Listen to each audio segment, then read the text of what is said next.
So hello everyone. तो हमने prokaryotic cells के बारे में पढ़ा है और यूकैरियोटिक सेल्स के बारे में पढ़ लिया है। सो प्रोकैरियोटिक सेल्स में क्या क्या आते हैं, बैक्टीरिया आएगा, ब्लू ग्रेन एलगी आएगा, ओके, और माइकोप्लाज्मा पीपीएलओ। माइकोप्लाज्मा जो सबसे छोटा ऑर्गेनिज्म होता है, जो भी अगर हम लाइफ की बात कर रहे हो, तो अगर नॉन लिविंग की बात करें तो उसमें वायरस आएगा, ठीक है।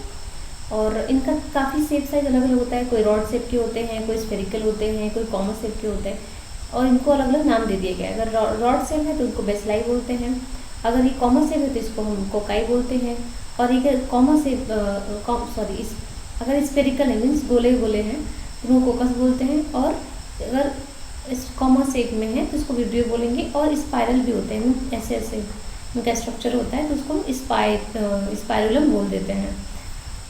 इसका एग्जांपल जो है एच पाइलोरी, हम हेलिकोप्टर पाइलोरी देख सकते हैं। ये क्या करता है, ये गैस्ट्रिक कैंसर कॉज करता है, ओके, काफ़ी पैथोजेनिक है। लेकिन इसमें बताया गया है कि शेप और साइज पे इनका जो फंडामेंटल सेल का स्ट्रक्चर है वो वेरी नहीं करता, एक ही जैसा होता है। जैसे हम सारे प्लांट्स एनिमल्स में सारा सेल का स्ट्रक्चर एक जैसा होता है, वैसे ही सारे बैक्टीरिया में जो बेसिक स्ट्रक्चर है सेल्स का वो सेम होता है। मीन्स न्यूक्लियाइड होगा, राइबोसोम्स होंगे, सेल वॉल होगा, ये सारी चीज़ें हमने काफ़ी डिस्कस किया हुआ है डिटेल में, आप मीन्स प्रीवियस वीडियोस देख सकते हैं। वो सेम होगा, उसमें कोई चेंजेस नहीं होगा। बस चेंजेस हो सकते हैं कि जो प्लाज्मिड, जो एक्स्ट्रा जेनेटिक मटेरियल होता है, सेल्स के पास अपना एक मीन्स बैक्टीरिया जो है, यहाँ देखिए cell wall, prokaryotic have cell wall surrounding the plasma membrane except in mycoplasma. Mycoplasma में नहीं होता है, वो मैंने पहले बता दिया। और जो सेल है, सेल को जो सेल वॉल है वो उसको कवर करेगा, तो उसके अंदर जो है एक लिक्विड प्रेजेंट होता है। मान लीजिए ये सेल है, उसके अंदर एक लिक्विड प्रेजेंट है, पूरा लिक्विड भरा हुआ है, उस लिक्विड को हम साइटोप्लाज्म बोलते हैं। जैसे ये there is a no well defined nucleus. Nucleus तो वेल डिफाइंड नहीं होता है, मीन्स न्यूक्लियस की चारों तरफ कोई मेम्ब्रेन नहीं होती है, वो नेकेड होता है। देखिए basically naked, not enveloped bye nuclear membrane. जो यूकैरियोटिक सेल्स की न्यूक्लियस होती है उसमें वो कवर्ड होती है न्यूक्लियर मेम्ब्रेन से, और लेकिन प्रोकैरियोटिक में न्यूक्लियर मेम्ब्रेन प्रेजेंट नहीं होता है। और ये जो फ्लूइड है जो सेल्स के अंदर प्रेजेंट होता है उसको साइटोप्लाज्म बोलते हैं, ठीक है। ये चीज़ है। एक और चीज़ इंपॉर्टेंट है इसमें, यूकैरियोटिक सेल्स में केवल जेनेटिक मटेरियल होता है, मीन्स जो केवल डीएनए होगा, पूरा केवल DNA, only one form of DNA. लेकिन जो बैक्टीरिया होता है उसके अंदर एक एक्स्ट्रा जेनेटिक मटेरियल होता है जिसको हम प्लाज्मिड बोलते हैं। वो छोटा होता है, ठीक है। अगर आपसे पूछे कि बैक्टीरिया का डीएनए कैसा होगा, तो उसको हम, इसमें जो होता है सर्कुलर फॉर्म ऑफ डीएनए होता है। सर्कुलर मीन्स गोला होगा, डबल स्टैंडर्ड तो होगा, हमारा भी डबल स्टैंडर्ड होता है, लेकिन उनका सर्कुलर होगा, ठीक है।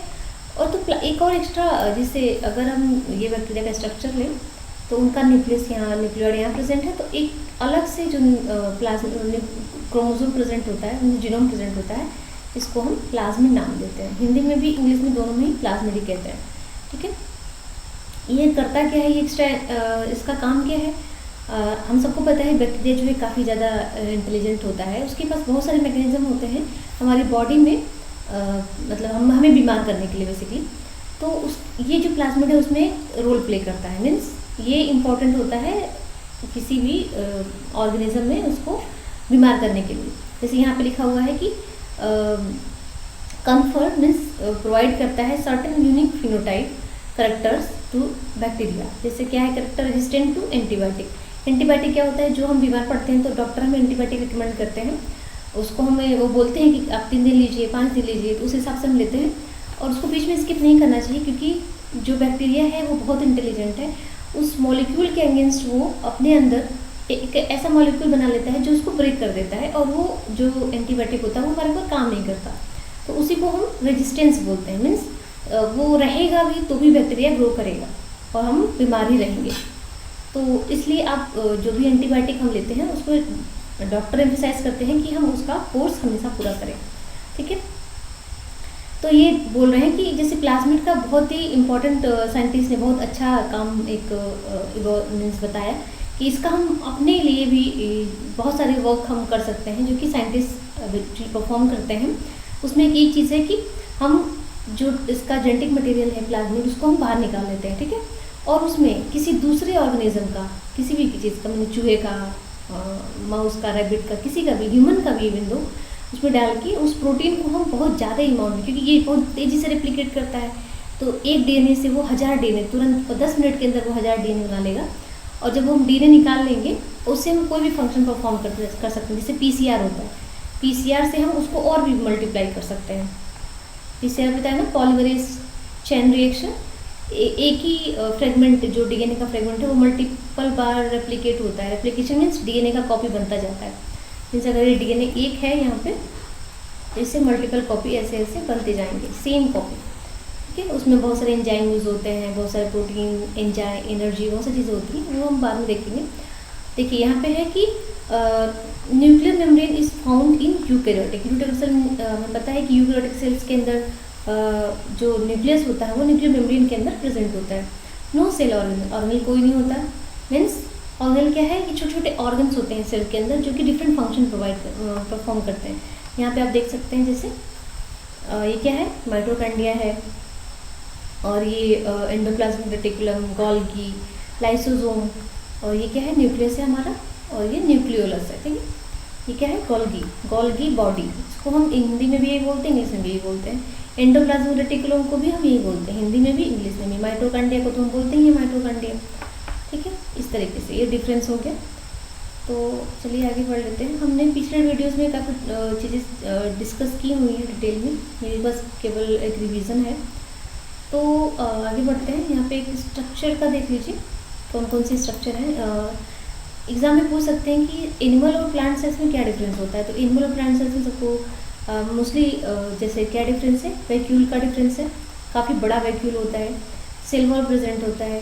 ठीक है, प्लाज्माडेस्माटा बीच बीच में प्रेजेंट होते हैं। ये चीज़ जब आप एनसीईआरटी देखेंगे तो आपको खुद ही आप उसको हाईलाइट कर सकते हैं। और सेंट्रियोल, सेंट्रियोल होता है एक सेल ऑर्गेनेल है, ये भी देखिए, ये परपेंडिकुलर होता है एक दूसरे के, दो होते हैं।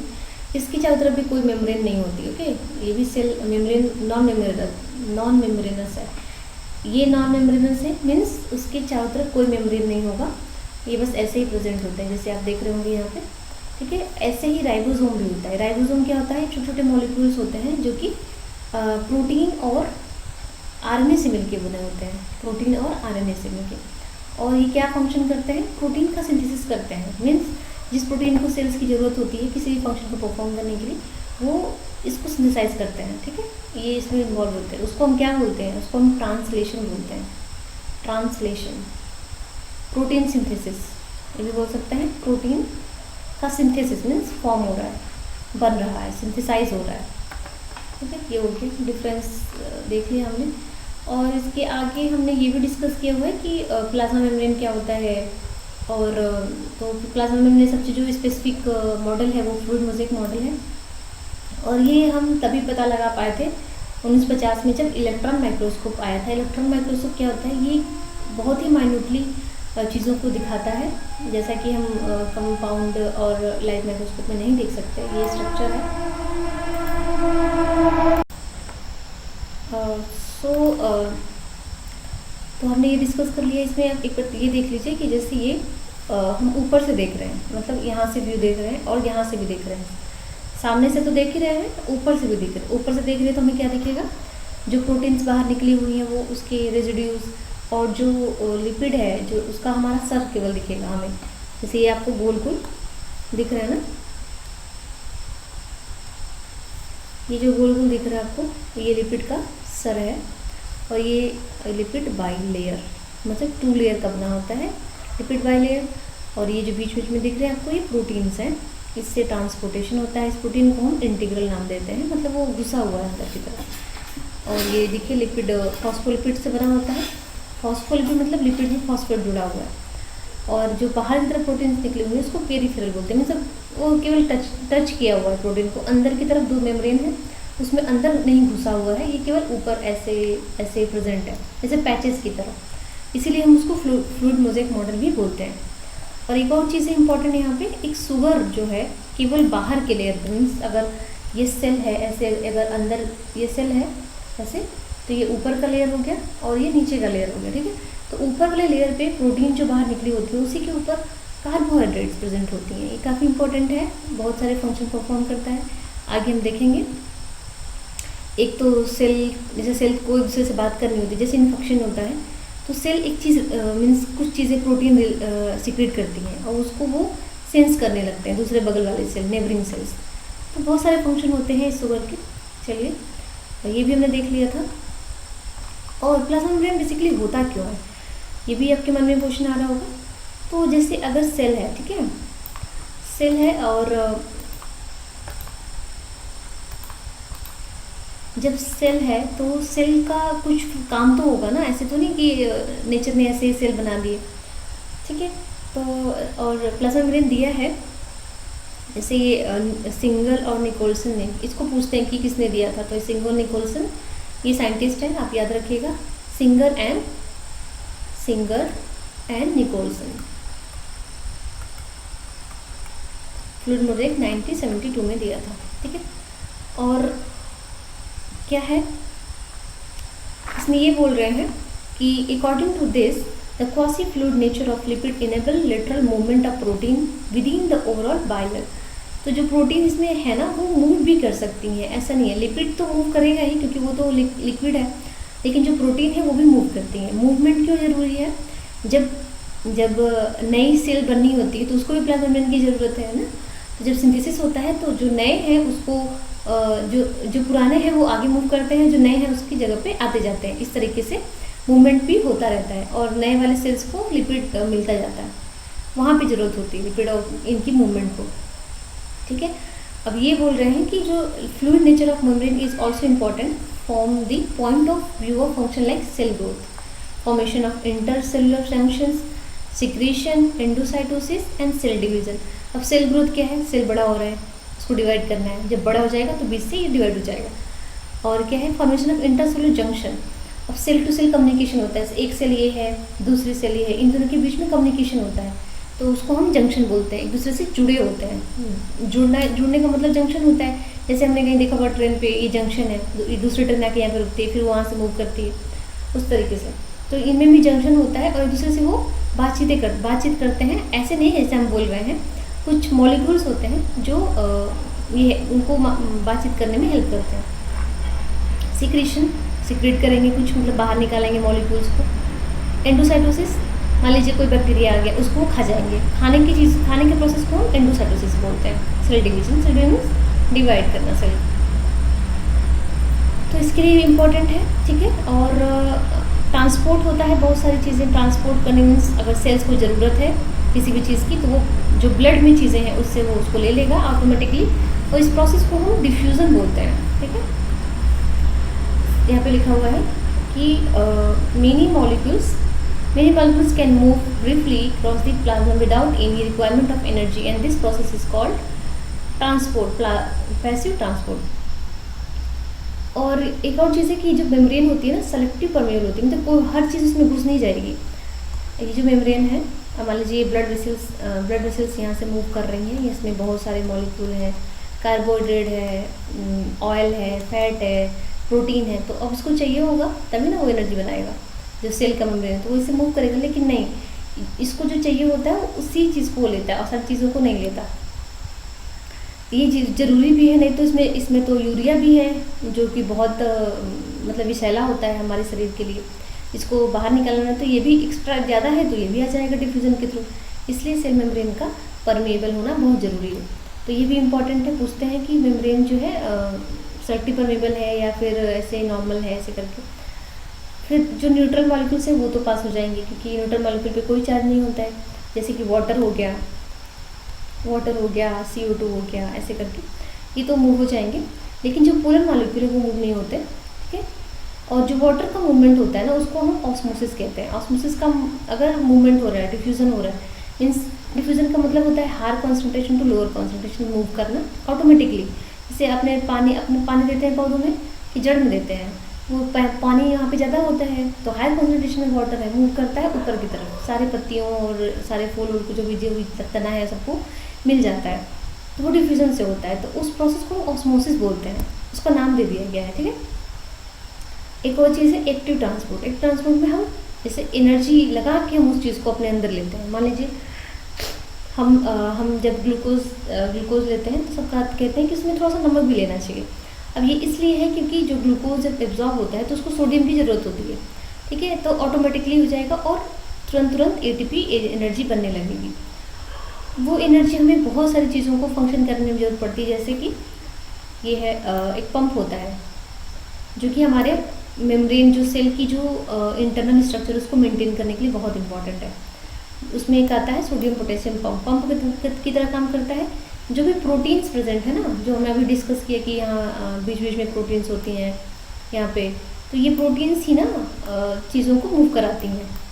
जो पोलर मॉलिक्यूल्स, पोलर जानते होंगे आप लोग, पोलर का मतलब है जिसपे कि चार्ज हो, मीन्स मान देख लीजिए जैसे सोडियम हो गया, सोडियम पे +1, पोटेशियम पे +1, Cl पे -, ये इनको सेल को भी ज़रूरत पड़ती है, तभी हम नमक लेते हैं और ये सारी चीज़ें लेते हैं, ठीक है। तो इससे होके इस प्रोटीन से होके पास हो जाएगा और हमारे सेल्स के अंदर आ जाएगा। तो जो ये काम करेगा उस प्रोटीन को अलग अलग नाम दे देते हैं, जैसे यहाँ पे सोडियम पोटेशियम पंप है, तो पंप पोटेशियम पंप, तो सोडियम अंदर जाता है तो पोटेशियम बाहर आता है, इसलिए इसको हम पंप बोलते हैं।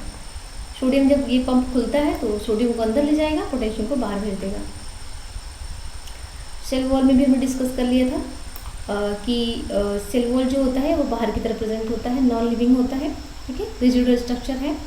और सेल वॉल जो है बेसिकली क्या करता है, शेप मेंटेन करता है और मैकेनिकल सपोर्ट देता है, डैमेज इन्फेक्शन से भी हेल्प करता है। अब सेल वॉल जो है बैक्टीरिया में और फंजाई और प्लांट्स में प्रेजेंट होता है, एनिमल्स में नहीं होते हैं।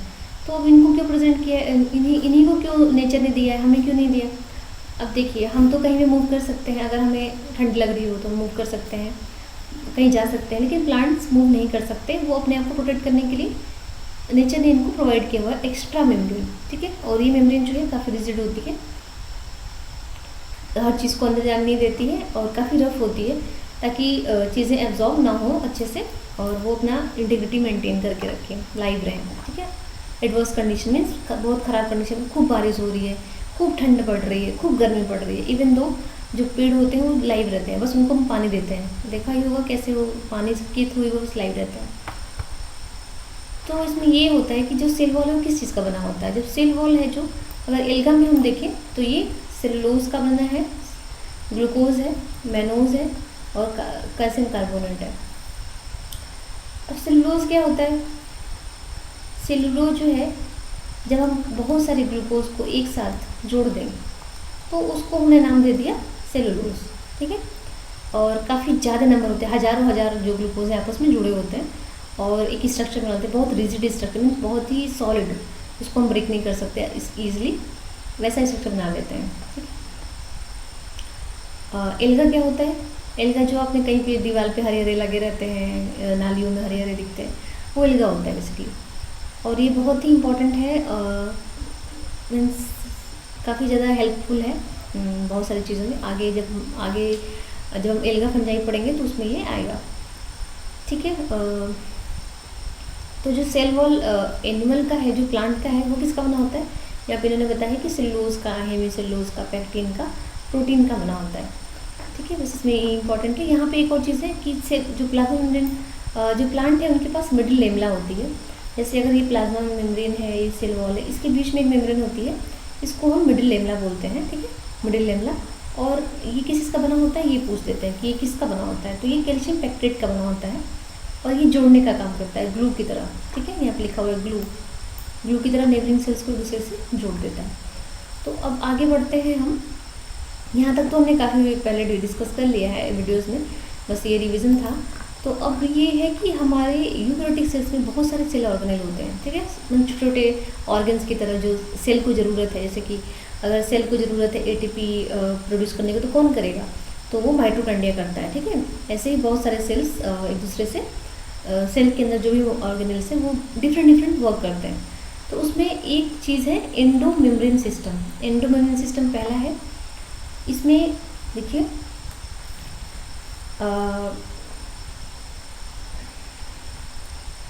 तो एंडोमेम्ब्रेन सिस्टम में क्या क्या आता है, अगर ये हम देखें यहाँ पे, तो ये इन्होंने बता रखा है द एंडोमेम्ब्रेन सिस्टम, ये एंडोमेम्ब्रेन सिस्टम इंक्लूड्स मीन्स क्या क्या आएगा, क्या क्या आएगा, एंडोप्लाज्मिक रेटिकुलम जिसको हम शॉर्ट फॉर्म में ER बोल देते हैं, गोल्गी कॉम्प्लेक्स आएगा, गोल्गी बॉडीज, लाइसोसोम आएगा एंड वैक्यूल आएगा। ठीक है, since the function of mitochondrial chloroplast are not coordinated with the above component, this are not considered. जो माइटोकॉन्ड्रिया है, क्लोरोप्लास्ट है, इसका जो फंक्शन है वो जो एंडोप्लाज्मिक रेटिकुलम, गोल्गी बॉडी, इससे कोई भी एसोसिएशन शो नहीं करता, उसका अलग फंक्शन है, उनका अलग फंक्शन है। ये जो है आपस में तीन जो ऑर्गेनल हैं, एंडोप्लाज्मिक रेटिकुलम, गोल्गी बॉडी और लाइसोसोम, ये आपस में फंक्शन मतलब कोऑर्डिनेशन में मीन्स एक दूसरे के साथ मिल के काम करते हैं।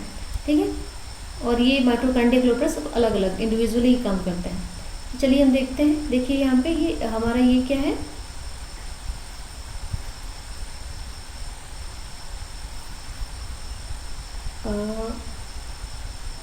एंडोप्लाज्मिक रेटिकुलम पहले हम देख लेते हैं। फर्स्ट ये हमारा क्या है, न्यूक्लियस है। ठीक है, ये न्यूक्लियस है, न्यूक्लियर मेम्ब्रेन हो गया। ये क्या है, न्यूक्लियर पोर्स है। ठीक है, न्यूक्लियस, न्यूक्लियर पोर्स। तो जो एक्सटर्नल मेम्ब्रेन होती है न्यूक्लियस की, वहीं से एक ट्यूबुलर स्ट्रक्चर्स ऐसे करके ट्यूब्यूल जैसे बने होते हैं, बहुत सारे स्ट्रक्चर नेटवर्क की तरह पूरे सेल्स में प्रेजेंट होता है। ठीक है, इसमें आपको दो तरीके के दिखेंगे, जैसे यहाँ पे आप देख रहे होंगे, यहाँ पे कोई जैसे ये जो डॉट डॉट दिख रहा है, डॉट डॉट क्या है, ये राइबोसोम्स होते हैं। ठीक है, यहाँ पे लिखा हुआ है राइबोसोम। ठीक है, लेकिन यहाँ पे नहीं प्रेजेंट है, तो इसीलिए हम इसको स्मूथ बोल देते हैं, क्योंकि ये देखने में स्मूथ लगेगा और ये रफ जैसा दिखेगा, तो इसे इसको रफ बोल दिया इन्होंने। तो ये दो तरीके के होते हैं। ठीक है, तो अब ये कैसे, तो जैसे अगर हम इसको, अगर हमें बोलना हो तो ये क्या करेगा, eukaryotic cells reveal the presence of network or reticulum of teeny tubules structure scattered in cytoplasm which is called endoplasmic reticulum। कोई भी ट्यूबुलर स्ट्रक्चर है नेटवर्क की तरफ पूरे सेल्स के अंदर प्रेजेंट है, उसको हम एंडोप्लाज्मिक रेटिकुलम बोल देते हैं। एंड ये क्या करता है, डिवाइड कर देता है जो भी इंटरनल स्ट्रक्चर है उसको एक intracellular structure space into two distinct compartments. जो सेल्स के अंदर, जो इस ट्यूब्यूल्स के अंदर जो जगह है उसको हम ल्यूमेन बोलेंगे। जो भी मेम्ब्रेन से ढकी हुई चीज़ होती है अंदर को हम उसको ल्यूमेन बोलते हैं, ल्यूमेन। और जो एक्स्ट्रा ल्यूमेन मीन साइटोप्लाज्म, तो ये तो साइटोप्लाज्म है ही, लेकिन ये जो सेल्स के जो ट्यूब्यूल्स के अंदर जो स्पेस बनेंगे उसको हम ल्यूमेन बोलेंगे, ल्यूमेन। और ये साइटोप्लाज्म, एक्स्ट्रा ल्यूमेन। तो आपके मन में ये क्वेश्चन आया होगा कि ऐसा इसकी ज़रूरत क्या है सेल्स को, बिना ज़रूरत के सेल्स हमारे नेचर में तो किसी चीज़ को ऐसे दिया नहीं है, हर चीज़ का कुछ ना कोई फंक्शन है और वो हमें हेल्प करते हैं लाइफ को परफॉर्म करने में। तो जो ये एंडोप्लाज्मिक रेटिकुलम है, यहाँ पे इन्होंने लिख रखा है, so ribosome attach to outer surface, the endoplasmic reticulum bearing ribosomes on their surface called rough endoplasmic, and the absence of ribosome they appear smooth and so they are called smooth endoplasmic reticulum. अब ये इनका function क्या होता है, जो ये ribosome यहाँ present है, राइबोसोम मैंने बताया था कि अभी उनका क्या फंक्शन होता है। राइबोसोम का क्या फंक्शन होता है, वो प्रोटीन बनाते हैं, खूब सारी प्रोटीन बनाते हैं। उनका फंक्शन सेल्स को, जैसे कि आपने देखा होगा बैक्टीरिया को भी प्रोटीन की ज़रूरत पड़ेगी, उनके अंदर भी राइबोसोम होता है। यूकैरियोटिक सेल्स के अंदर भी प्रोटीन की ज़रूरत है और वो राइबोसोम बनाते हैं। तो राइबोसोम जो है उनका वेराइटी अलग होता है, जैसे कि प्रोकैरियोटिक सेल्स में 70S छोटा होता है और बड़ा होता है प्रोकैरियोटिक में 80S। तो ऐसे आप डिस्टिंग्विश कर सकते हैं। ठीक है, तो ये जो रफ है उसके पास जो राइबोसोम है उस पर जो है यहाँ प्रोटीन सिंथेसिस होती है। मान लीजिए ये न्यूक्लियस हो गया, न्यूक्लियस के साथ ऐसे ऐसे न्यूक्लियस लगा हुआ है ये, और यहाँ पे राइबोसोम है। ठीक है, तो जब प्रोटीन जो है साइटोप्लाज्म में बन रहा है, यहाँ पे प्रोटीन बनना शुरू हुआ और ये इसके अंदर ल्यूमेन के अंदर चला जाता है, और यहाँ पे बहुत सारे फंक्शंस होते हैं, जैसे प्रोटीन को अच्छे से फोल्ड करना, उसको उसका स्ट्रक्चर देना, उसमें डाइसल्फाइड बॉन्ड बनना, मतलब काफ़ी ज़्यादा, मतलब प्रोटीन को उसके फंक्शन के लिए मीन्स पूरा तैयार कर देना।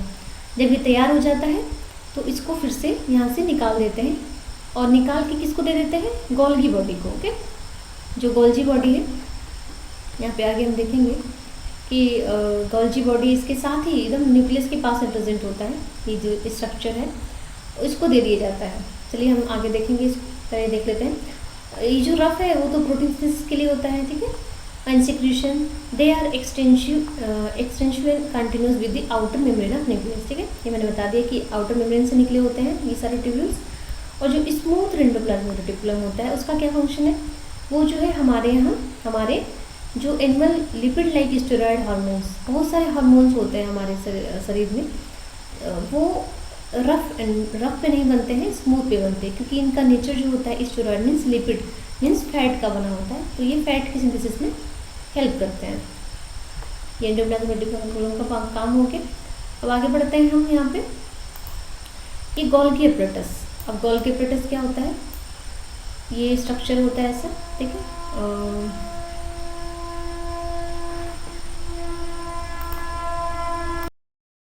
तो इसको सबसे पहले 1898 में कैमिलो गोल्गी ने इसको डिस्कवर किया था, ठीक है। ये एक स्ट्रक्चर रेटिकुलेट स्ट्रक्चर ये भी है, मीन्स जाल की तरह भी फैला होता है, लेकिन इसका एक स्पेसिफिक स्ट्रक्चर होता है और ये न्यूक्लियस के पास में होता है। रीज़न मैंने बता दिया, ताकि जो प्रोटीन है वो तुरंत इनके पास मूव करके न्यूक्लियस से ऐसे मूव करके आ जाती है, वेसिकल्स से निकलती हैं, एंडोप्लाज्मिक रेटिकुलम से वेसिकल्स निकलती हैं और फिर ये इससे आके ज्वाइन कर जाते हैं, क्योंकि इनका नेचर जो होता है सेम होता है, जो मेम्ब्रेन का स्ट्रक्चर है वो सेम होगा। They were later named Golgi bodies after him. They consist of many fat flat disc shapes cisternae of 0.5 to 1 micrometre diameter. ये जो बता रहे हैं कि इनका जो डायमीटर है बहुत कम है, 0.5 माइक्रोमीटर to 1 है, ठीक है। और ये डिस्क सेव है, डिस्क की तरह, और इनको हम सिस्टर्नी बोल देते हैं। They are stack parallel to each other, एक के ऊपर एक लगी होती हैं। स्टैक मीन्स एक के ऊपर एक, जैसे सिक्का हम कॉइन का स्टैक बनाते हैं वैसे। तो and the very number of cisternae are present in Golgi cones. Different cells में डिफरेंट नंबर एक दूसरे के साथ हो सकता है। The Golgi cisternae are concentrically arranged near the nucleus with distinct concave or cis। अब ये बोल रहे हैं कि जो इनका अरेंजमेंट होता है ना वो स्पेसिफिक होता है। जो सिस्टर्नी है वो कंसेंट्रिकली अरेंज होती है नियर न्यूक्लियस, और जो कन्वेक्स इसका साइड होगा उसको हम सिस भी बोलते हैं, या फिर फॉर्मिंग फेज भी बोलते हैं, मीन्स वहीं से वो बनता है,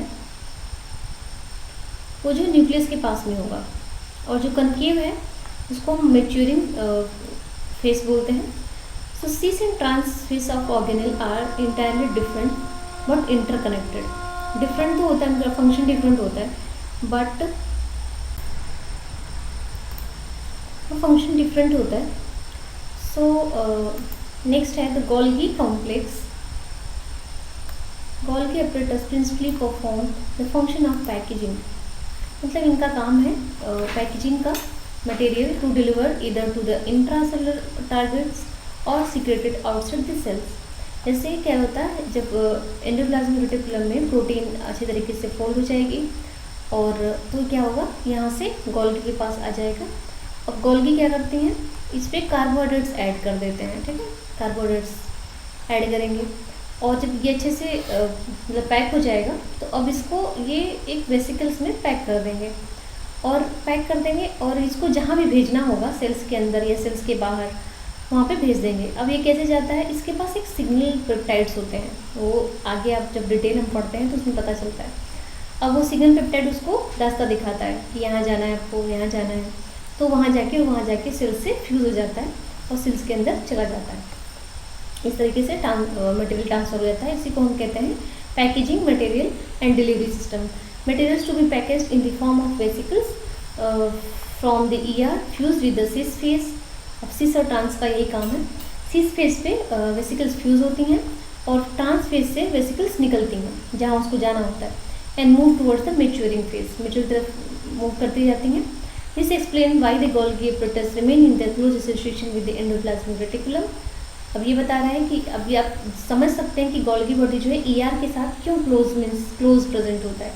a number of proteins synthesized by ribosome on the endoplasmic reticulum are modified in cisternae of Golgi apparatus before they are released from its transphase। जो मैंने अभी बताया कि इसमें कुछ मॉडिफिकेशन अभी कुछ बाकी होती हैं जो कि गोल्गी में हो जाती है, उसके बाद वो पैक करके उसको वेसिकल्स में पैक कर देता है और उसको भेज देता है। So the important site for formation of glycoproteins and glycolipid, this is very very important. आपसे पूछ सकते हैं कि जो ये ग्लाइकोप्रोटीन्स है, ग्लाइकोलिपिड्स हैं, वो कहाँ पे बनती हैं, तो आप बता सकते हैं that is the place Golgi apparatus में बनती हैं। अब आते हैं नेक्स्ट है वेसिकल्स। अब ऐसा लग रहा होगा कि वेसिकल्स की क्या ज़रूरत, वेसिकल्स कौन उसको क्या बोलेंगे। So they are membrane bound vesicle structure formed by the process of packaging in the Golgi apparatus. The isolated lysosome vesicles have found to very rich in almost all kind of hydrolytic enzymes. जैसे enzymes भी तो proteins होती हैं ना, तो वो भी तो बनेगी, तो वो जो बनती है, तो जो हाइड्रोलिटिक एंजाइम्स मीन्स जो लिपिड को ब्रेक करेगा, जो प्रोटीन को ब्रेक करेगा, उसको हम लोग लाइपेज, प्रोटीज और कार्बोहाइड्रेट्स कहते हैं। एज का मतलब होता है प्रोटीन्स। अगर आप नए हैं तो मैं बता देती हूँ, ये जब अगर किसी भी वर्ड के पीछे एज लगा है दैट इज एंजाइम, तो और वो कार्बोहाइड्रेट को ब्रेक करेगा इसलिए कार्बोहाइड्रेट, प्रोटीन को ब्रेक करेगा प्रोटीनेज, लिपिड को ब्रेक करेगा तो लिपिलेज, ऐसे करके, ठीक है। तो वो जो एंजाइम्स जिसमें पैक होती हैं उनको, उस वेसिकल्स को हम लाइसोसोम बोलते हैं, ठीक है। अब लाइसोसोम क्यों बन रहा है, इसकी ज़रूरत क्या है, ये क्या करता है ना कि जो भी वेस्ट मटेरियल होगा सेल्स के अंदर उसको सबको डाइजेस्ट कर देता है, मतलब छोटे छोटे फ्रेगमेंट में ब्रेक कर देगा और फिर से वो सेल्स को रीयूज़ कर लेगा। तो ये बहुत ही इंपॉर्टेंट होता है, इसको हम सुसाइडल बैग भी कहते हैं।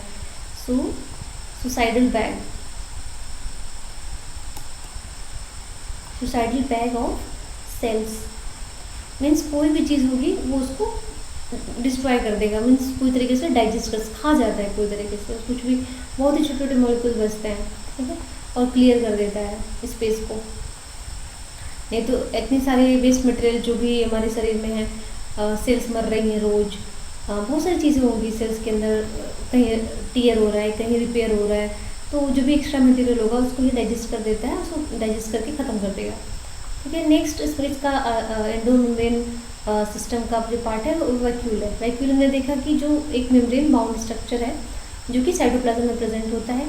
It contain water, SAP, excretory products जो वेस्ट प्रोडक्ट्स हैं, जो वेस्ट प्रोडक्ट हैं प्लांट्स के, इनको ज़रूरत नहीं है, उसको बाहर करने के लिए वो उसमें इकट्ठा कर लेते हैं। And other material are not useful for the cell, उसमें वो सारी चीज़ें इकट्ठी रहती हैं। And the vacuole is bound by single membrane. यहाँ पे क्वेश्चन बनता है कि जो वैक्यूल है उसका जो मेम्ब्रेन है उसको हम क्या बोलते हैं। तो जो मेम्ब्रेन होता है वो सिंगल मेम्ब्रेन होता है। तो पहले तो ये क्वेश्चन कि सिंगल मेम्ब्रेन होता है, डबल मेम्ब्रेन नहीं होता है, और इसको हम टोनोप्लास्ट कहते हैं। That is very important question बनता है, इसको हम टोनोप्लास्ट कहते हैं, ठीक है, tonoplast.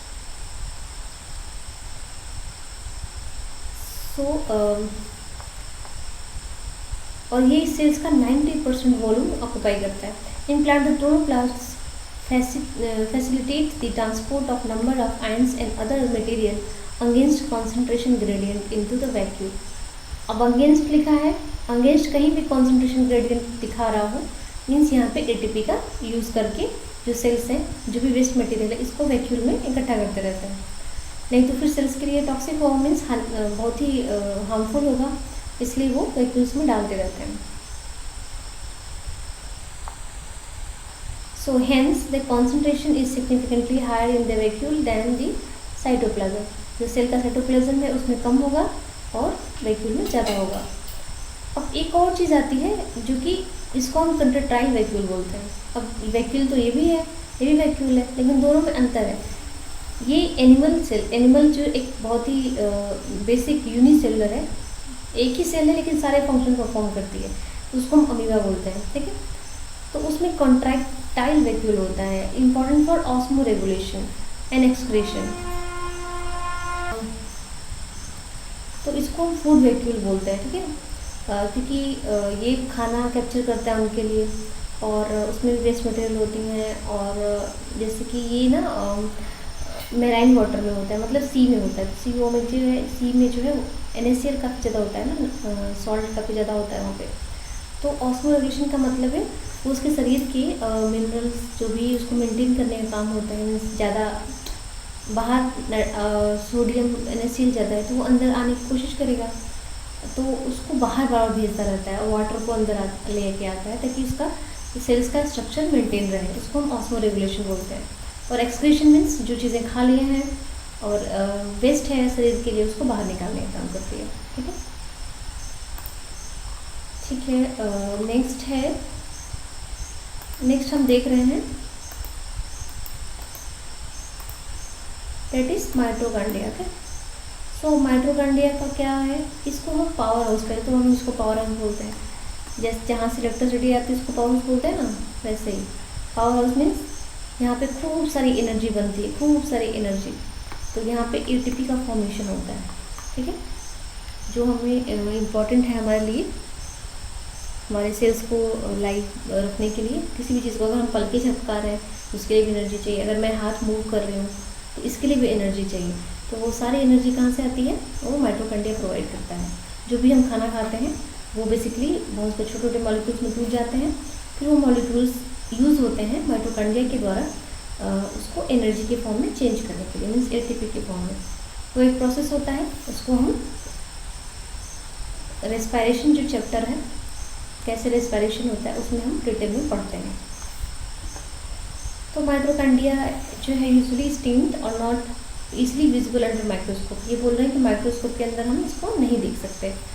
Number of mitochondria per cell is variable depending. एक सेल के अंदर बहुत सारे माइटोकॉन्ड्रिया हो सकते हैं depending upon physiological activity of the cell. अगर सेल को ज़्यादा काम करना है, वो ज़्यादा एनर्जी वाले काम करे तो उसके पास ज़्यादा माइटोकॉन्ड्रिया होना चाहिए। जैसे कि जो ह्यूमन स्पर्म होता है उसके पास माइटोकॉन्ड्रिया काफ़ी ज़्यादा होता है। छोटी सी सेल होती है, एक सिंगल सेल, लेकिन उसके पास माइटोकॉन्ड्रिया का नंबर काफ़ी ज़्यादा होता है क्योंकि उसको एनर्जी चाहिए, एनर्जी फॉर्म करने, कम टाइम में एनर्जी ज़्यादा फॉर्म करनी है इसलिए। In terms of shape and size also consider degree of variability is observe. Typically it is seesaw shaped और cylindrical having diameter of 0.2 to 1, देखिए कितना छोटा है, and length 1 to 4 micrometer. Each mitochondria is a double membrane bound. ठीक है, दो membrane होती है इसके अंदर। या देखिए ये तो ऐसे है, हम इसको सिंपली अगर 2D में बनाए तो ऐसे बना देते हैं। ये आउटर मेम्ब्रेन हो गया इसका, और जो इनर मेम्ब्रेन होता है वो जो इसको भी हम सिस्टर्नी बोलते हैं, जो ऐसे मूव कर जो मैं बना रही हूँ। तो ये इंटरनल मेम्ब्रेन होता है, इंटरनल, और ये आउटर। जैसे यहाँ पे देख रहे हैं आउटर मेम्ब्रेन है जो ऊपर की तरफ है, और जो इनर मेम्ब्रेन है ये वाली जो ऐसे ऐसे मूव कर रही ग्रीन वाली, ठीक है, इसको इनर मेम्ब्रेन कहते हैं। और जो इसमें लिक्विड भरा होता है उसको मैट्रिक्स बोलते हैं। और जो ऐसे इसके बीच का स्पेस को इंटरमेम्ब्रेन स्पेस और क्रिस्टी जो होता है यहाँ पे काफ़ी मतलब एक फंक्शन होता है ATP सिंथेसिस का, तो क्रिस्टी बोलते हैं। ठीक है, ये डबल मेम्ब्रेन हो गया। ठीक है, डबल मेम्ब्रेन बाउंड स्ट्रक्चर है with the outer membrane and the inner membrane dividing its lumen distinctly to 2 equal compartment. ये ऐसा होता है कि ऊपर से इसको निकाल सकते हैं पूरी तरीके से, ऊपर से निकाल देंगे तो नीचे का एक पूरा लेयर दिखेगा। ठीक है, outer membrane the inner compartment is filled with the dense homogeneous substance और मैट्रिक्स।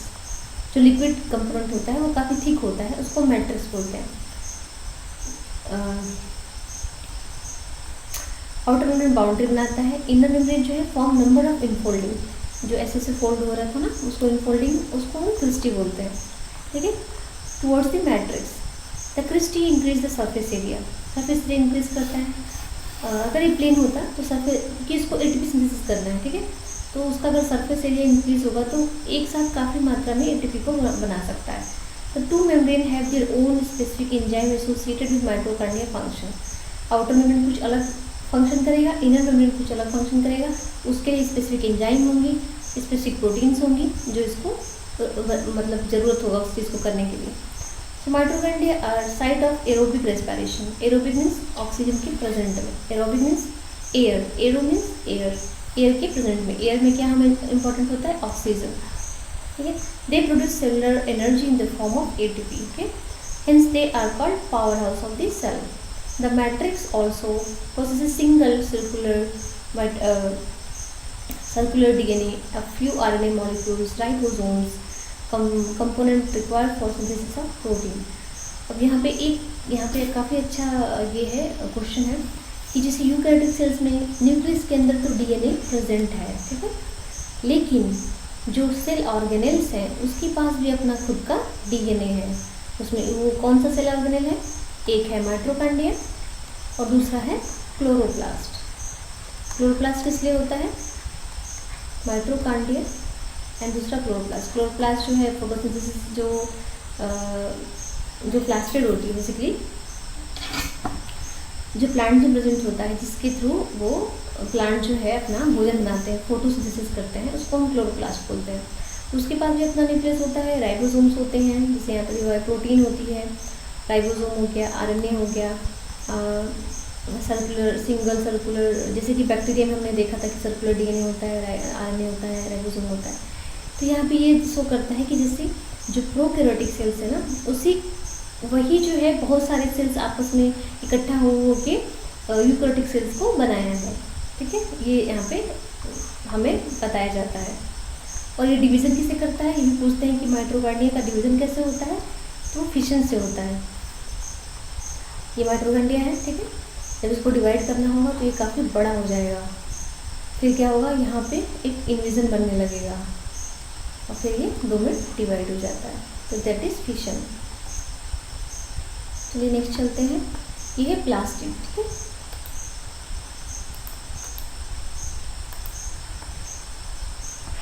प्लास्टिड जो हमने क्या, प्लास्टिड क्या होता है?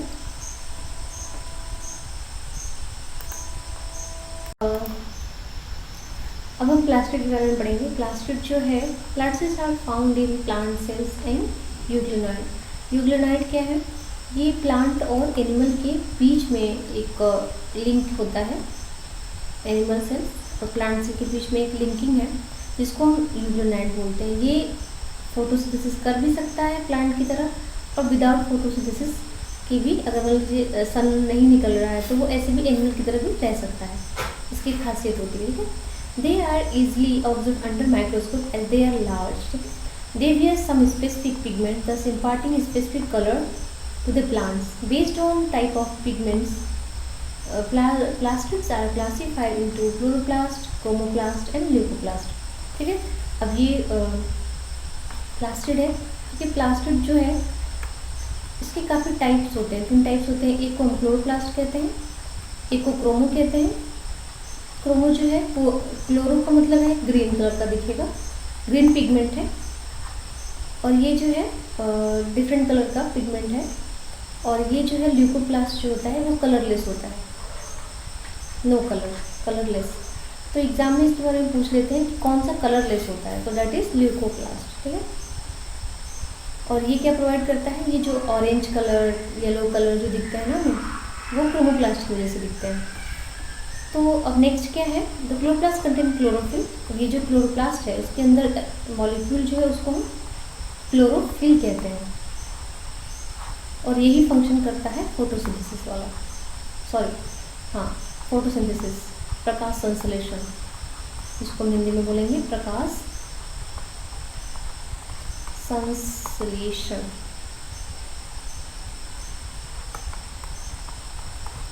ठीक है, प्रकाश संश्लेषण। और ट्रैपिंग लाइट एनर्जी। अब इसका काम क्या है? ये कैसे फोटोसिंथेसिस करने लगता है?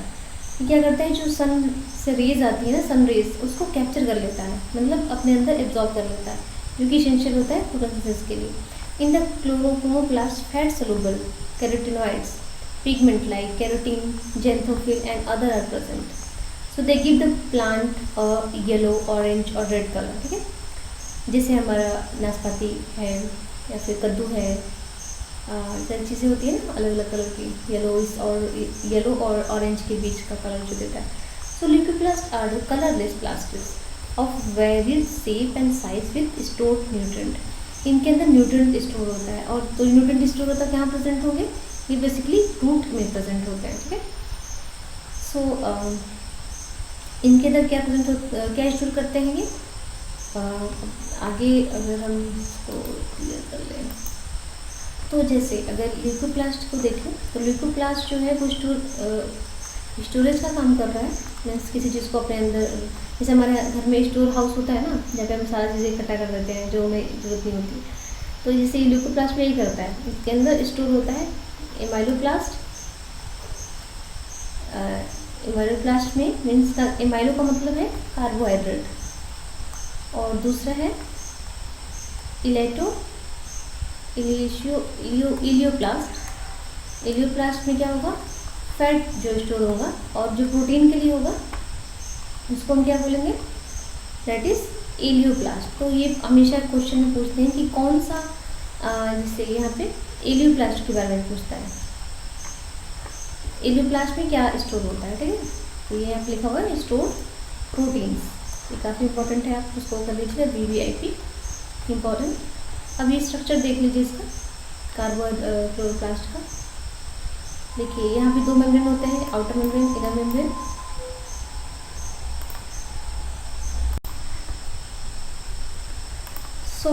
स्ट्रक्चर देख रहे थे तो ये देख लीजिए, इसके अंदर स्टेप्स होते हैं, जो ये स्टेप्स दिख रहे हैं ना, इसको हम एक को हम केवल थैलोकाइड बोलेंगे, और जो एक पाइलम होके बन गया है ये पूरे को हम ग्रेना बोलते हैं, और ये जो एक दूसरे से बंधे हुए हैं इसको हम लैमेली बोलते हैं, और जो यहाँ जो लिक्विड प्रेजेंट है ना इसको स्ट्रोमा बोलते हैं, ठीक है। तो स्ट्रोमा में अलग फंक्शन परफॉर्म होगा, ग्राना में अलग फंक्शन, थैलेकॉइड में ही फोटोसिंथेसिस का काम होता है। So the majority of chloroplast of the green plant are found in the mesophyll of cells, they are lens shaped, मतलब ये लेंस के शेप के होते हैं, ओवल होते हैं, स्फेरिकल होते हैं, डिस्क्वाइडल, इवन रिबन शेप भी होते हैं। ये सारी चीज़ें अलग अलग एल्गा में आपको देखने को मिलेंगी, डिफरेंट तरह के क्लोरोप्लास्ट होते हैं। Their number varies from 1 per cell of Chlamydomonas, green alga, मैंने बोला था ना ग्रीन एल्गा में ही, मीन्स एल्गा डिफरेंट एल्गा है, red alga, brown alga, green alga. तो यहाँ देखिए क्लोरोप्लास्ट यहाँ पे 20 से 40% इन मेसोफिल, मतलब 20 से 40 क्लोरोप्लास्ट इसके अंदर होते हैं। सो लाइक माइटोकॉन्ड्रिया, जो chloroplast are also double membrane, इसके पास में 2 मेम्ब्रेन होती है, एक इनर एक outer. Out of 2 inner membrane is readily less permeable, the space limited by the inner membrane of chloroplast is called stroma. ये जो है इनर मेम्ब्रेन के बीच, ये जो जैसे ये आउटर हो गया, आउटर मेम्ब्रेन, और ये जो इनर की तरफ है वो इनर हो गया, और तो ये जो लिक्विड प्रेजेंट है इसको स्ट्रोमा कहते हैं। A number of organized flattened membrane sacs called thylakoids are present in the stroma।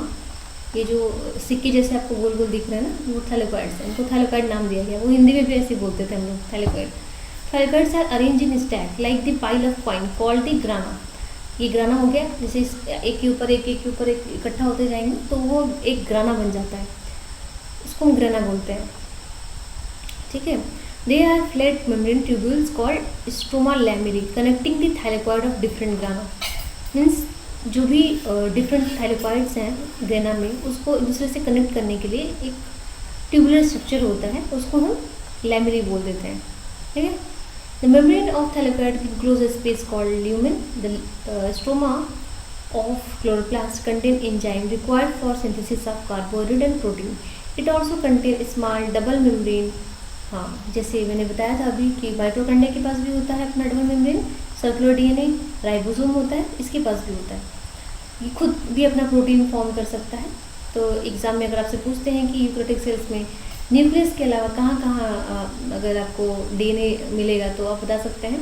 Plant cell में तो माइटोकॉन्ड्रिया और क्लोरोप्लास्ट दोनों में मिलेगा, लेकिन एनिमल सेल्स में न्यूक्लियस में मिलेगा प्लस माइटोकॉन्ड्रिया में मिलेगा, ठीक है। Chloroplast pigments are present in थैलेकॉइड्स।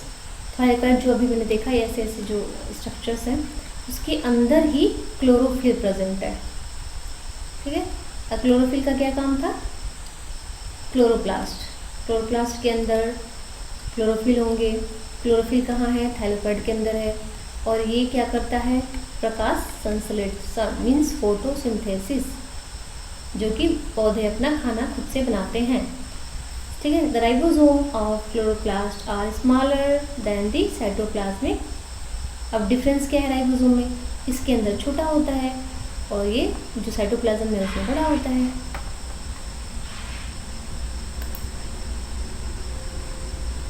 ठीक है। तो अब चलिए अब राइबोसोम के बारे में पढ़ लेते हैं। राइबोसोम क्या होता है। So ribosome are granular structure. Granular means काफ़ी छोटे छोटे स्ट्रक्चर होते हैं, छोटे छोटे ऐसे ऐसे। और first observe under the electron microscope as dense particle by George Palade. So इसका डिस्कवर इन्होंने 1953 में ही कर दिया था पेलाडे ने। They are compose of ribonucleic acid means RNA, protein and are not surrounded by any membrane. यहाँ देखिए कोई मेम्ब्रेन ऐसे नहीं है, इसको सराउंड नहीं कर रही है। ये स्मॉल यूनिट है, ये लार्ज यूनिट है। लार्ज यूनिट, स्मॉल यूनिट, दो यूनिट से मिलकर बना होता है। प्रोटीन और राइबोसोम का कॉम्बिनेशन है। The eukaryotic ribosomes are 80 while the prokaryotic ribosomes are 70s. Each ribosome has two subunit, larger and small unit. अब टू सबयूनिट ऑफ 80 जो 80 है वो दो यूनिट से 60s और 40s से मिलकर बना होता है। और जो 70s राइबोसोम होता है वो जो है 50s एंड 30s से मिलकर बना होता है। ठीक है, यह याद करना होता है। यहाँ पे एस का मतलब जो है वो सेवर्ग यूनिट होता है, stand for the sedimentation coefficient. Sedimentation coefficient क्या होता है, अगर आप कोई भी सॉलिड को लिक्विड में डालते हैं वो जिस स्पीड से नीचे जाता है वो सेडिमेंटेशन कोफिशिएंट कहलाता है। So it is indirectly a measure of density and size. ठीक है, अब क्या होता है यूकैरियोटिक सेल्स में, सेल साइटोस्केलेटन होता है। साइटोस्केलेटन बेसिकली क्या होता है, जैसे हमारा एक साइटोस्केलेटन है जो कि बोन्स का बना हुआ है बेसिकली, वैसे ही सेल्स के अंदर भी अपना उनका खुद का, जैसे मैंने बोला कि हमारे अंदर साइटोस्केलेटन है, बहुत सारे ऑर्गन्स हैं, वैसे ही एक सेल के अंदर भी साइटोप्लाज्म, सेल ऑर्गेनेल्स, उसका खुद का साइटोस्केलेटन मीन्स एक ढांचा जिस पे कि पूरा शरीर बना हुआ है। तो सेल का भी ढांचा होगा, तभी वो उस पे अपने सारी चीज़ें शेप को मेंटेन करेगा। ठीक है, तो क्या है ये, network of filamentous proteinaceous structure consist of microtubules, microfilament and intermediate filaments present in the cytoplasm it collectively referred as cytoskeleton. Cytoskeleton means एक ढांचा है प्रोटीन का बना हुआ, जो कि चारों तरफ प्रोटीन साइटोप्लाज्म मेम्ब्रेन के नीचे जो है प्रेजेंट होता है। और उसमें कौन कौन सी प्रोटीन्स होती हैं, माइक्रोट्यूब्यूल्स होती हैं, ये नाम है। तो अब नाम तो आप हिंदी में लिखिए या अंग्रेजी में लिखिए, दोनों सेम ही होगा। माइक्रोफिलामेंट्स होती हैं, इंटरमीडिएट फिलामेंट्स, हिंदी में भी हम यही पढ़ते थे। ठीक है, इसका मिलके बना होता है। तो cytoskeleton is a cell, in the cell are involve in many function such as mechanical support, motility, motility का मतलब होता है movement, maintenance of shape of the cell, cell के शेप को मेंटेन करते हैं, सपोर्ट प्रोवाइड करते हैं कि सेल कहीं मतलब अपना शेप ना वो कर दे, और जब मूव करना होता है तो इसके थ्रू ही सेल्स मूव करती हैं। चलिए नेक्स्ट,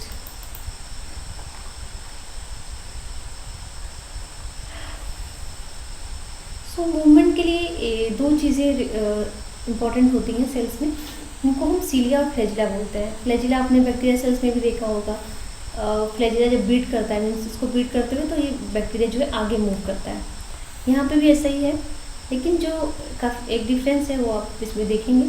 सीलिया जिसको हम सीलियम बोलते हैं और फ्लैजिला जिसको हम फ्लैजिलम बोलते हैं, और hair like outgrowth of the sales.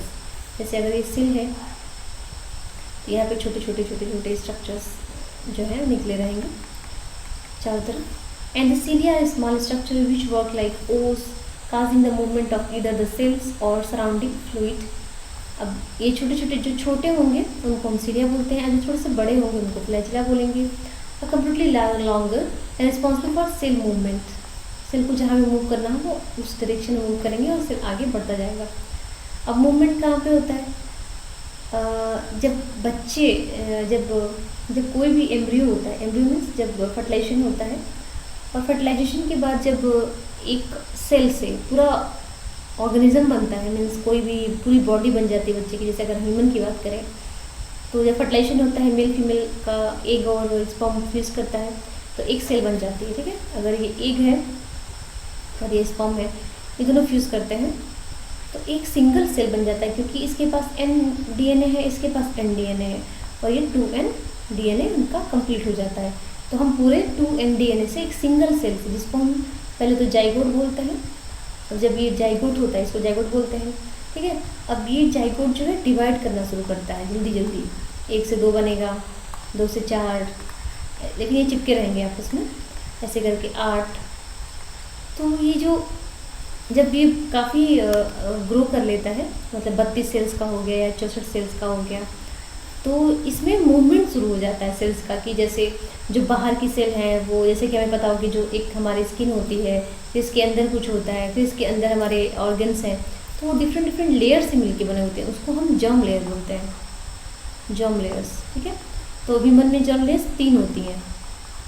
एक को हम एक्टो बोलते हैं, जो सबसे बाहर होता है, दूसरे को मीज़ो बोलते हैं, जो बीच में होगा, मीज़ो का मतलब बीच में होता है साइंस में, और एंडो का मतलब आपको पता ही है इनर, जो अंदर की तरफ है। तो ये जो लेयर बनती है ना, तो यहाँ पे मूवमेंट शुरू होता है, जैसे कि कुछ सेल्स जो ऊपर है उसको नीचे जाना है, जब नीचे जाएगी तो वो एंडो की तरफ बिहेव करेगी, जब वो बीच में जाएगी तो मीज़ो की तरफ बिहेव करने लगेगी।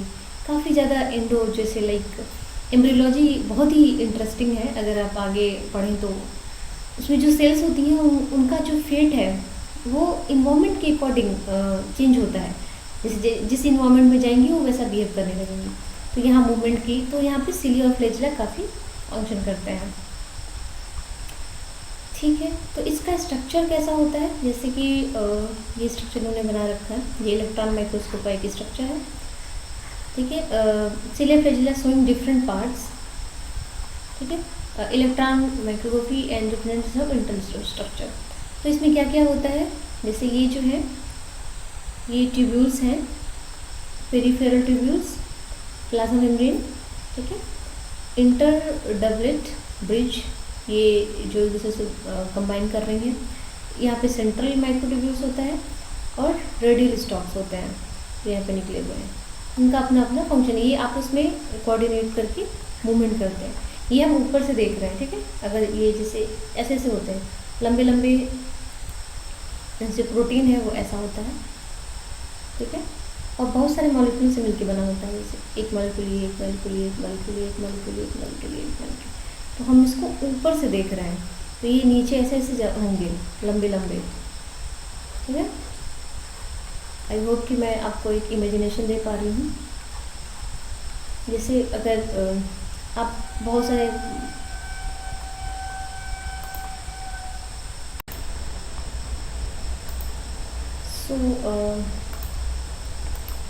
ये काफ़ी डिटेल में आपको आगे पता चलेगा जब हम वो पढ़ते हैं मसल कॉन्ट्रैक्शन एंड ये सब चीज़ें, उसमें काफ़ी डिटेल में आता है। अभी तो यही है, तो एक बार रीड कर लेते हैं। So that they are covered with the plasma membrane, their core are called exonema, possess a number of microtubule running parallel to the long axis, एक दूसरे के पैरेलल प्रेजेंट होते हैं। Exonemes usually have 9 doublets of radially arranged peripheral microtubules and a pair of centrally located microtubules. Such as arrangement of exonemal microtubule is referred 9+2 arrangement हम इसको बोलते हैं, and the central tubules are connected by bridges and also enclosed by central sheath which is connected to one another, the tubule of the each peripheral doublets by radical stalk। ये यहाँ जो हमने discuss किया है उसी की बात कर रहे हैं। ये जो डबलेट है, ये पेरिफेरल जो माइक्रोट्यूब्यूल्स हैं वो इंटरनल वाले जो सेंट्रल माइक्रोट्यूब्यूल्स है इससे भी, इस वाले से रेडियल जो इसको बोल रहे हैं रेडियल स्पाइक से कनेक्टेड होती हैं, ठीक है।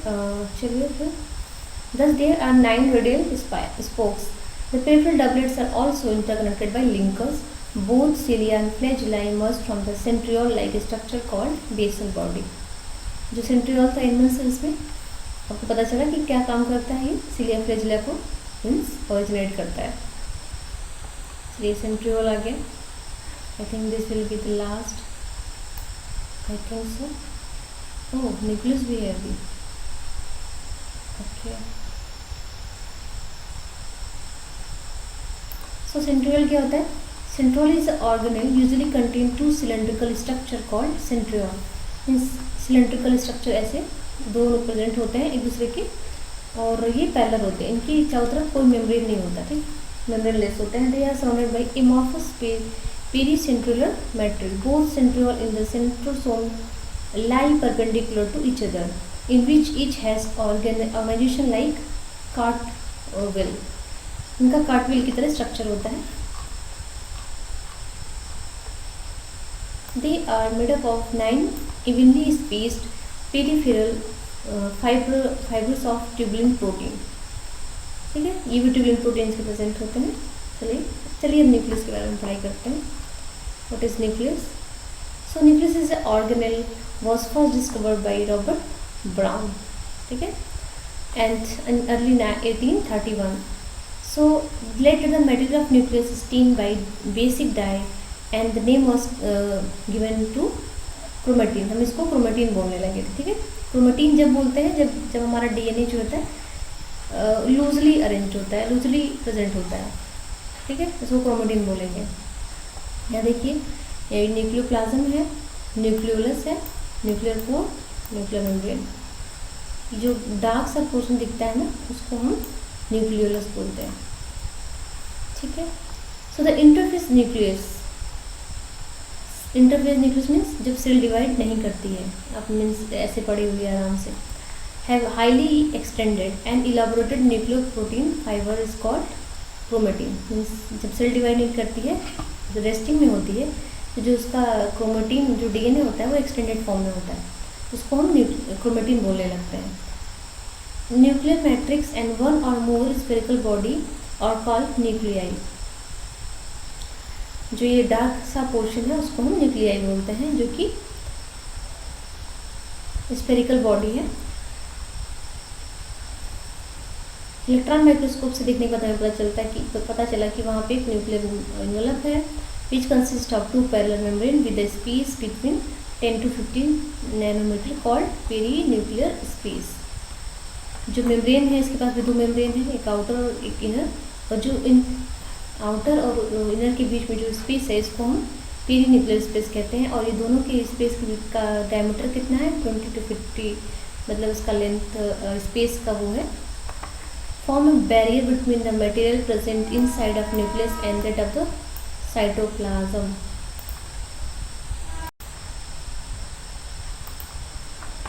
So ये हो गया। And the outer membrane usually remain continuous with the endoplasmic reticulum and also be ribosome on it। ये तो हमने पहले पढ़ा था। A number of places the nuclear envelope is interrupted by minute pore। nuclear pore होते हैं जिससे कि मूवमेंट होता है दोनों तरफ। nuclear pore are passes through the which movement of RNA protein molecule take place in both the direction। वो मैंने बता दिया था। Normally there are only one nucleus per cell। Variation in the number of nuclei are also frequently observed। Can you recollect number of organisms that have more than one nucleus per cell? Yes, जो एक paramecium होता है, paramecium में है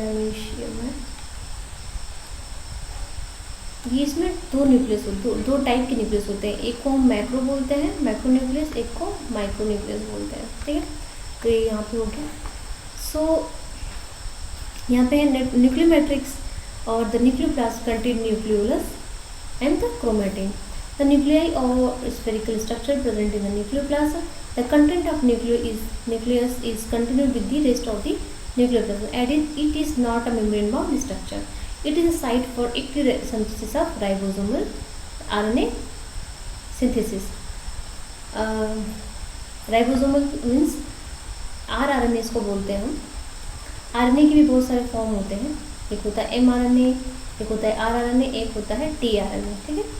तो rRNA को हम ribosomal RNA, tRNA को ट्रांसफर RNA, mRNA को हम mRNA ही बोलते हैं, ठीक है। ये डिफरेंट टाइप के आरएनए होते हैं और ये अलग अलग जगह पे अलग अलग मॉलिक्यूल्स को सिंथेसिस करता है। राइबोसोम भी होता है बट अलग अलग राइबोसोम सिंथेसिस करते हैं, ठीक है। यहाँ पे हो गया। तो large molecules nucleus are present in the cell actively carrying out protein synthesis. तो इनका काम ही है प्रोटीन सिंथेसिस करने का, क्योंकि यहाँ पे राइबोसोमल आरएनए का बेसिकली करते हैं।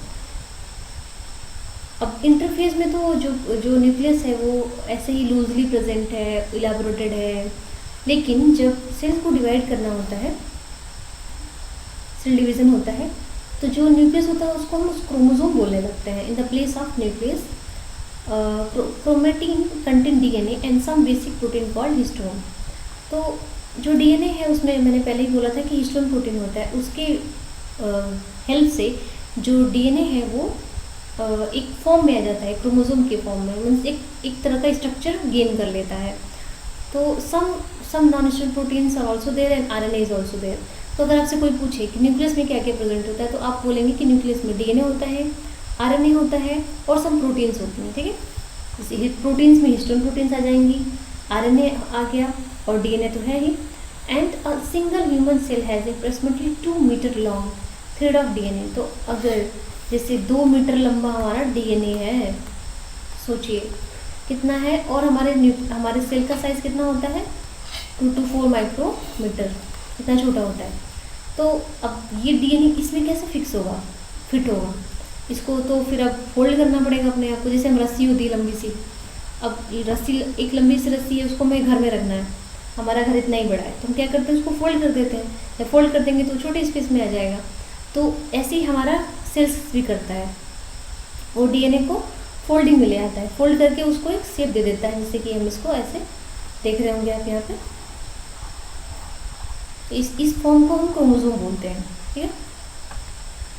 और ये क्रोमोसोम है, every chromosome on dividing phase इस पे इसेंशियली है प्राइमरी कंस्ट्रक्शन, मीन्स बीच में यहाँ पे एक कंस्ट्रक्शन होता है, मतलब थोड़ा सा दबा हुआ स्पेस होता है। जैसे ऊपर भी ऐसे है, नीचे है, लेकिन यहाँ पे थोड़ा सा दबा हुआ है, इसको हम कंस्ट्रक्शन बोलते हैं, प्राइमरी कंस्ट्रक्शन। और इसी को हम सेंट्रोसोम भी बोलते हैं, सॉरी सेंट्रोमियर बोलते हैं। Centromere on the side of which disc shape structure. अब जो सेंट्रोमियर ये जो कंस्ट्रक्शन है, इसी के बगल में एक स्ट्रक्चर प्रेजेंट होता है जिसको हम काइनेटोकोर बोलते हैं, are present. The centromere holds 2 chromatids of the chromosome.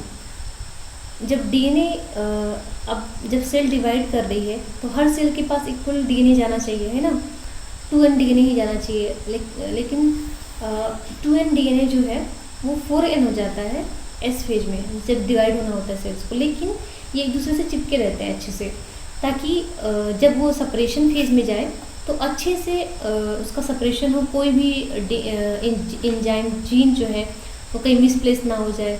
तो उसके लिए यहाँ पे एक इसको अच्छे से अलग करने के लिए यहाँ पे एक काइनेटोकोर नाम का एक स्ट्रक्चर होता है जो डिस्क शेप होता है, मतलब डिस्क मतलब गोला गोला होता है डिस्क की तरह, और वो सेंट्रोमियर से अटैच होता है। तो सेंट्रोमियर होल्ड्स 2 क्रोमेटिड्स। अब ये जो कंस्ट्रक्शन है ना, यहीं पे ये जो है स्ट्रक्चर ऐसे होता है। ये जो आर्म है, ये तो फ्री है, लेकिन यहाँ पे ये एक दूसरे से अटैच्ड है। अभी जो काइनेटोकोर का काम क्या होगा, ये जो दोनों काइनेटोकोर दोनों तरफ हैं वो एक सिस्टर, इन दोनों को हम सिस्टर क्रोमेटिड बोलते हैं, सिस्टर क्रोमेटिड, ठीक है। क्रोमेटिड एक, जब इस एक को हम क्रोमेटिड बोलेंगे और दोनों को हम क्रोमोसोम बोलेंगे। ये अलग अलग नाम लिए गए हैं अलग अलग स्टेज पे जब सेल डिवीजन होता है, ठीक है। तो एक पे एक काइनेटोकोर होगा, दूसरे क्रोमेटिड पे दूसरा काइनेटोकोर होगा। जब इसको सेपरेट होना होगा तो ये एक तरफ मूव हो जाएगा, ये दूसरी तरफ मूव हो जाएगा। और ये दो क्यों है, ये दोनों हमें अपने एक फादर से मिलता है, एक मदर से मिलता है, इसलिए ये दोनों। तो जब रेप्लिकेशन करना होता है तो हमारे हर सेल के पास एक फादर से एक मदर से, एक फादर से एक मदर से पूरे सेल्स के अंदर प्रेजेंट होती है।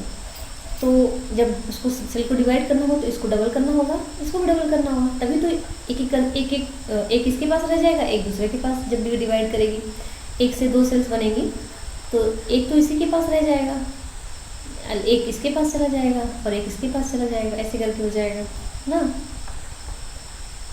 अब जो क्रोमोसोम होते हैं उनको हमने वो डिफरेंट शेप ले लेते हैं, ठीक है, यहाँ पे दिया हुआ है। यहाँ देखिए, एक इसको तो हमने बीच में जो दबा हुआ स्पेस है उसको हमने सेंट्रोमियर बोल दिया। तो सेंट्रोमियर की जो पोजीशनिंग है वो डिफरेंट डिफरेंट क्रोमोसोम पे डिफरेंट डिफरेंट जगह पे है, ठीक है। तो ये तो इस फॉर्म को हम क्या बोलते हैं, देखिए जब ये डिवीज़न के फेज में होते हैं तो डिवीज़न में, सेल डिवीज़न में